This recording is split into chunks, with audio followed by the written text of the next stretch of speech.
বাবা, কি হয়েছে? কে ফোন করেছিল?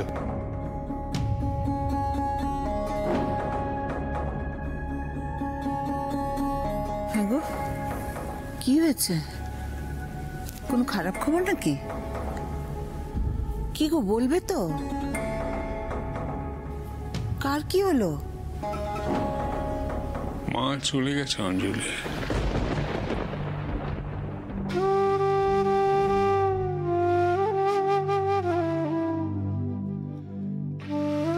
সুমন ফোন করেছিল, আর সকাল থেকেই নাকি আমার শরীরটা একটু বেশি খারাপ হয়েছিল।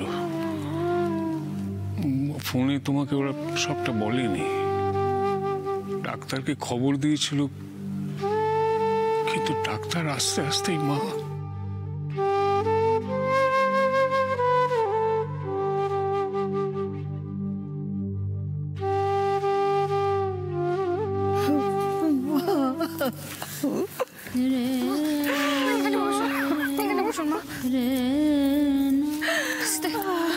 তাহলে তো আমাদের এখনই বেরোনো উচিত।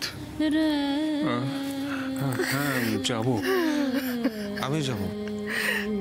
তোরা ধীরে সুস্থে আয়, আমি আর অঞ্জলি আগে যাই। ছেলেমেয়েরা মার সঙ্গে একটু আলাদা করে। আর এখন বাড়িতে তো ভিড় করাটা ঠিক হবে না।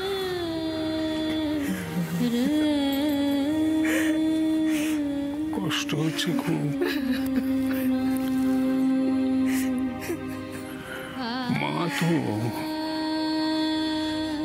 মা চলে গেলে মনে হয় যেন শেকড়টাই ছিঁড়ে গেল।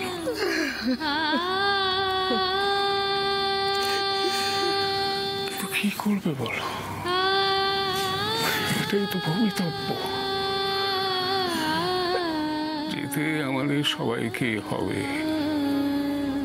তোমার আমার ছেলে মেয়েরাও একদিন এই চরম কষ্টটা পাবে। কেঁদো না অঞ্জলি, এখন একটু শক্ত হতে হবে। কেঁদো না। তবু তো মা তোমাদের 92টা বছর দিয়েছেন। তোমাদের ছেলে মেয়েদের নাতি পুতি নিয়ে আনন্দে দিন কাটিয়েছেন। তুমিও যদি তোমার পরিবারকে অতদিন দিতে চাও, তাহলে মার মতন শক্ত হতে হবে। কষ্ট সহ্য করতে শেখো অঞ্জলি। চলো চলো অঞ্জলি, আমরা মার কাছে যাই। এসো।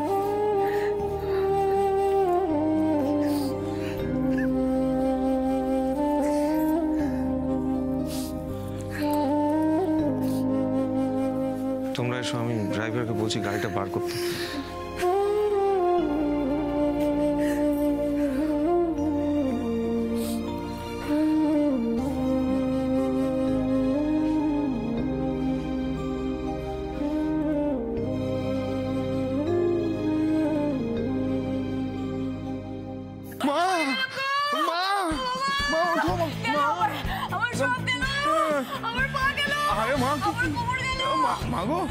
আমার হাতগুলো উঠবার চেষ্টা করো। মা মা কি আমি আর কোনোদিন উঠতে পারবো না রে।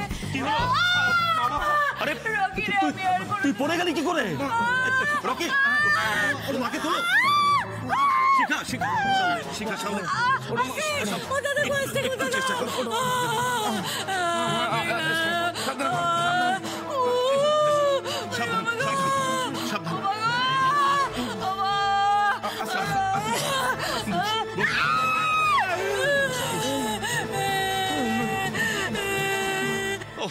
কি যে করিস না তুই। কি আর করবো দাদা, সব আমার ভাগ্য। এই বয়সে আর ভাঙ্গা খাটনি খাটতে খাটতে আমার কোমরটাই ভেঙে ফেললাম। ও মা গো, ও মা, তুমি ওপর থেকে দেখছো তো মা?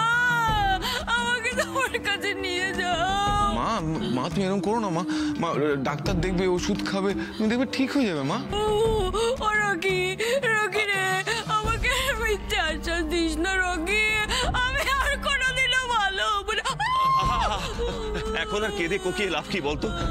যখন পারিস না তখন ভারী কাজ করতে যাস কেন? কি করবো দাদা, কাজ না করলে তো এই বাড়িতে খাওয়া জুটবে না, ঠাইও হবে না। তুমি তো বললে তাই বর্ষা যা হুকুম করে তাই করি। ও মা গো! ও তোকে হুকুম করার কে? হুকুম তো আমি করেছিলাম, শুধু তোকে নয়, তোদের দুজনকে। না না বাবা, আমি কিন্তু পিসিকে ঘর মুছতে বলিনি, বরং আমি বললাম আমি ঘর মুছে দিচ্ছি। তোমার মুখ থেকে আর একটা এক্সকিউজ আমি শুনতে চাই না। একজন মানুষ যন্ত্রণায় পড়ে কাতরাচ্ছে, তুমি তারই নামে, তারই সামনে অভিযোগ করছো আমার কাছে। লজ্জা করে না? এত বড় সাহস তুমি পাও কোথা থেকে?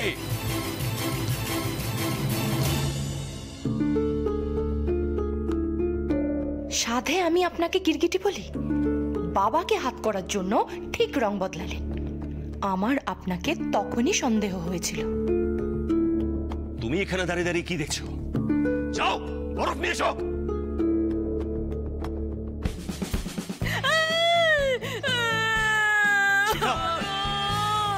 বাবা তুমি কোথায় গো? শিখা, পাটা এইভাবে রাখিস না। কি তুই না বলি তোর কোমরে লেগেছে? পা ধরা মাত্র কোকিয়ে উঠছিস? মা আসলে মা এত জোরে পড়ে গেছে তো, তাই হয়তো পায়েও লেগেছে। গো দাদা, আমার মনে হচ্ছে আমার হাত পা কোমর সব গেছে। ও মা, মা তুমি কোথায়? ও আমাকে নিয়ে যাও মা। ও মা,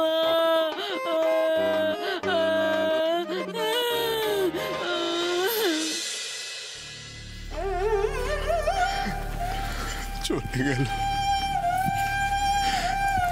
দিম্মা, চলে গেল। তোমার সাথে তো আলাপও করানো হলো না। ছোটবেলায় স্কুলে গরমের ছুটি যখন পড়তো না, আমি আর দাদাভাই চলে যেতাম দিম্মার কাছে। দিভাইও যেত, কিন্তু দিভাই তো মাকে ছেড়ে থাকতে পারতো না, তাই চলে আসতো। আমি আর দাদাভাই থেকে যেতাম, দিনের পর দিন থেকে যেতাম দিম্মার কাছে।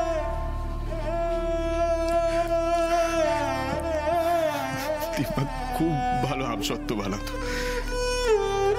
আর দুপুরবেলা যখন দিম্মা ঘুমিয়ে পড়তো, তখন আমি আর দাদাভাই আমাদের মিশন শুরু করতাম।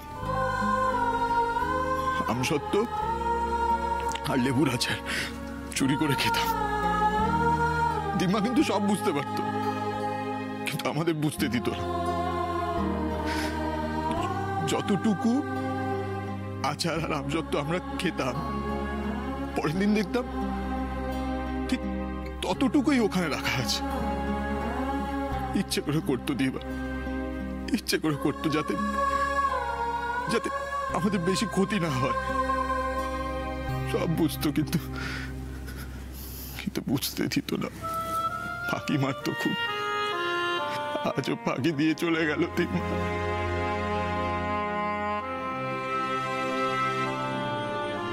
কোথাও যাননি। এ দেখো দিম্মা তোমার কাছেই আছে, তোমার বুকের ঠিক এখানটায়।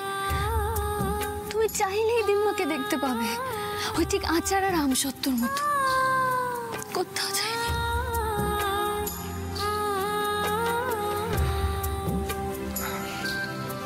সাংঘাতিক মনের জোর ছিল দিম্মার।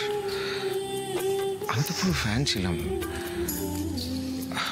আমরা তো দুই ভাইকে মামার বাড়ি গিয়ে যা খুশি তাই করতাম।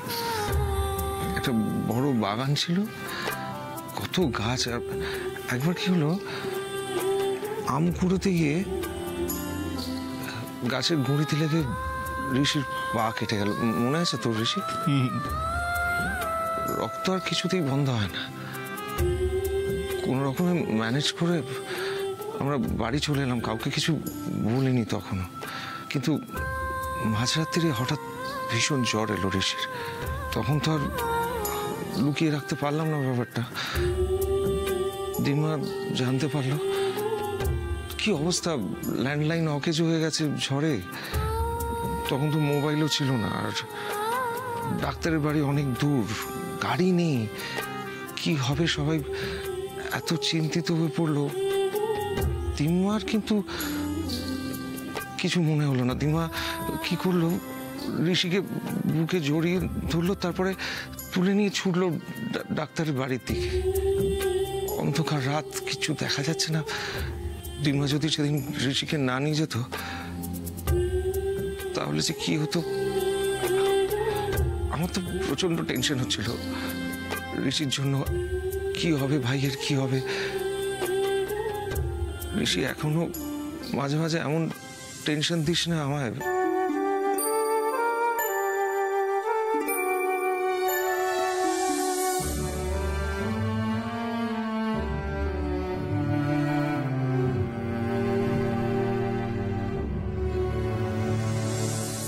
ঠাম্মি,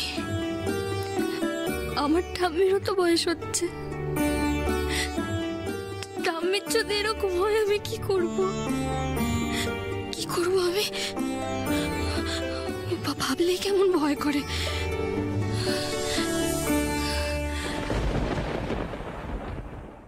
ও মা গো, ও বাবা, আমার কি হবে গো? ও মা! ও একটু ব্যথা তো করবেই, তাই বলে এভাবে কাঁদতে হয়?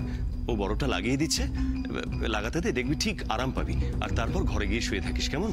আমার কি আর সেই ভাগ্য আছে গো দাদা? এই বয়সে ভাঙা কোমর নিয়ে আমাকে সংসারের হেসেল ঠেলতে হবে। ও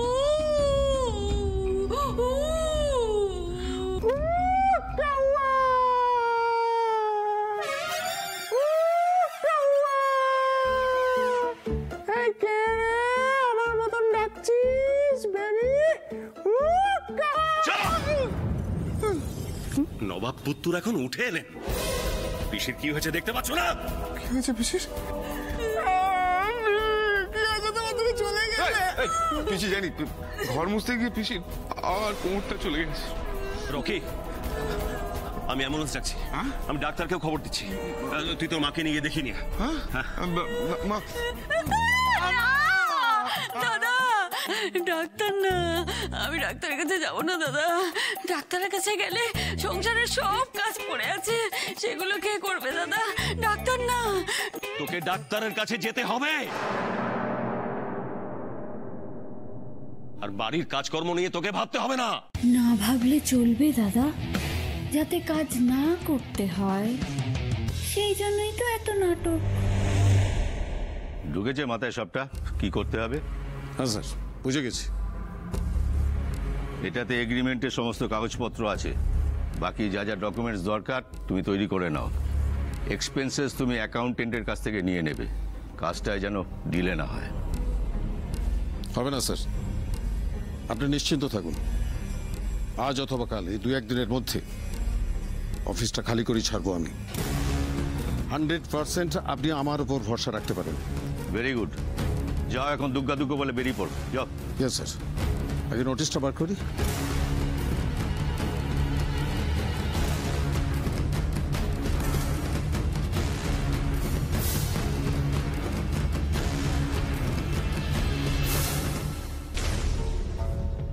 হ্যাঁ স্যার, ইয়েস স্যার, দিচ্ছি দিচ্ছি স্যার।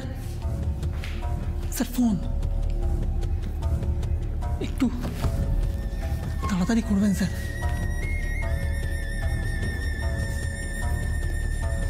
Yes dad. পরের চালটা চেলেই দিলাম মাই সান। রিয়েলি? কি সেটা?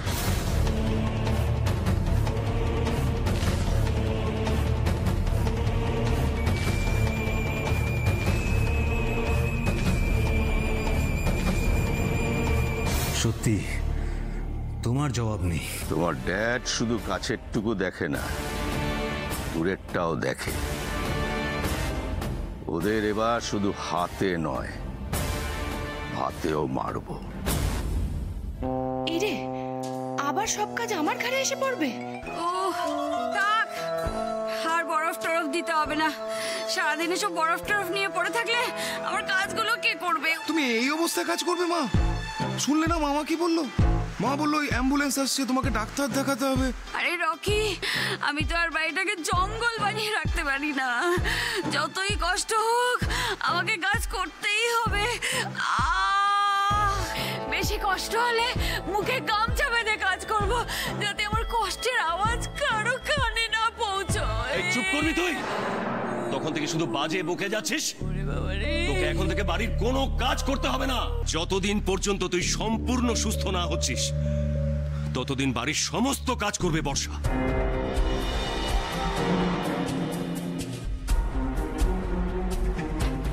গন্ধটা তো সন্দেহজনক। বাবা, এই বাড়ির সব কাজ আবার আমাকে করতে হবে?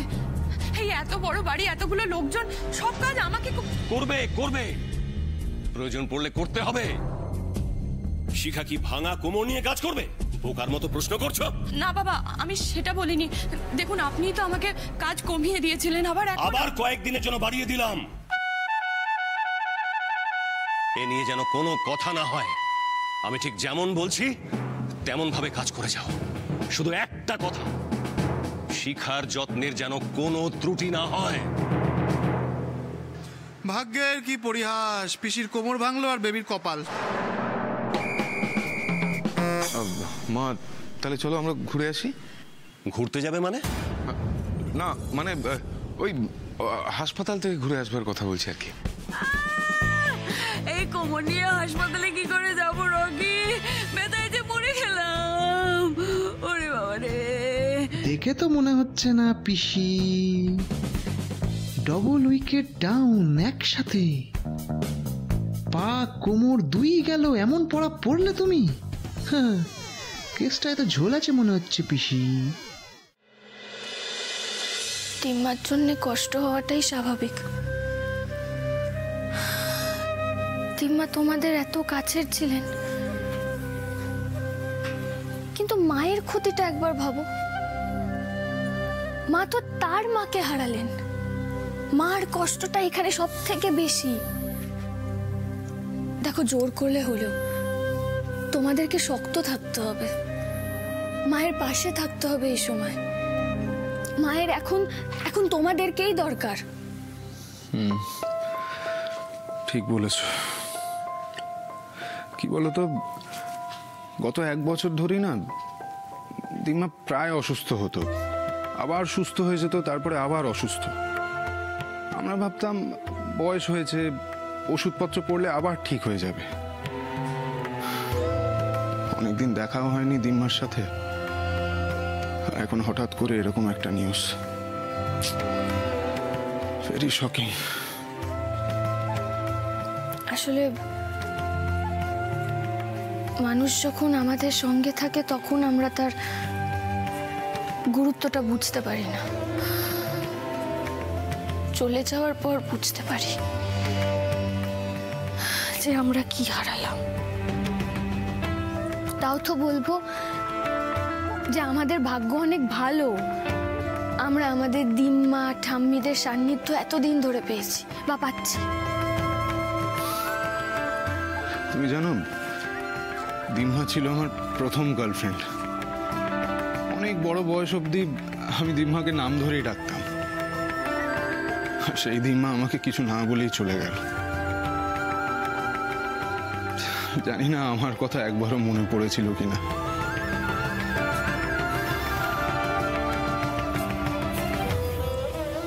তোমার খুব কষ্ট হচ্ছে তাই না গো? এদিকে এসো, এসো, বসো।